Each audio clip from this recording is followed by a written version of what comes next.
Good morning, friends. Here we are going to talk about free speech and the freedom of expression. It's wonderful to have Mr. Jimmy Kimmel back on his show, but as he himself says, free speech is the most important thing, and he's going to have a new contract signed so that his show cannot be randomly cancelled. And so America is at the crossroads here because the person in charge, Mr. Trump, doesn't believe in free speech. He wants to curtail it like all wannabe dictators. And for example, in Russia, there is no free speech.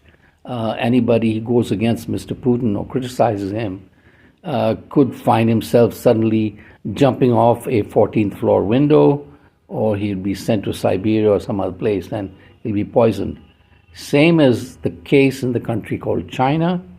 For all its progress, China does not have free speech, and they have those face recognition cameras that can recognize you when you cross the street. So much for free speech in China, despite their $20 trillion economy. And so free speech is really the bellwether of a society, very important.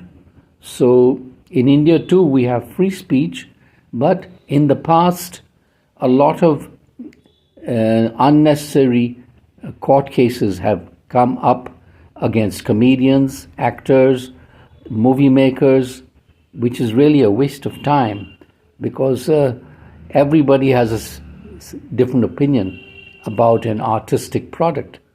But the artist who creates that product must have freedom of expression and freedom of speech to make that product. Otherwise, how can he make his viewpoint known to you if somebody is curtailing it from before? So that's why I say free speech is one of the most important gifts we have. And there have been cases against well-known actors, filmmakers, and maybe a woman wearing a bikini or something like that. It's all a bunch of nonsense. Everybody has a right to free speech. And if you don't like it, then change the channel. And on this note, I will say the country of Israel is now one of the most violent criminal actors there on the scene, as per the YouTube guidelines.